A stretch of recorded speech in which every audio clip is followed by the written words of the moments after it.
So here is a quick update regarding the work meet play series. If you have seen that earlier there was no points mentioned over here. Also the rules were not updated. So here is the biggest update that they have removed the leaderboard system. Yes, you heard it right.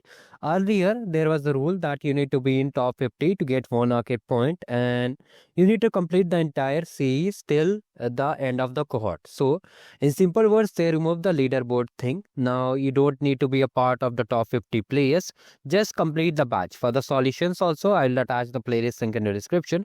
So you have to simply complete the batch and you have to follow entire series. Means you have to complete from January till June. All the series should be completed. If you miss a single series, for example, you miss February month game or you miss March month game, then you won't be able to get these 7 points. Okay.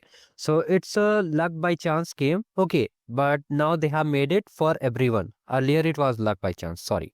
So now hurry up and complete these badges. And first of all, if you're watching this video in February or March, then avoid this batch because they have already mentioned you need to start from January to June. Then only you'll be getting 7 points for 6 badges. Yes, 6 work meet play badges gives 7 arcade points if you stay consistent throughout the journey from January to June. Okay, so this was the quick update I wanted to share regarding all the other badges. The rules are mentioned, the points are mentioned. So complete the badges and hurry up because the event will be ending very soon. You have time till 31st of January. Thank you. Have a great day ahead. And if you're new to Arcade, just check out the video I've shared how you can participate in the Google Cloud Arcade and win some cool goodies. Thank you. Have a great day ahead.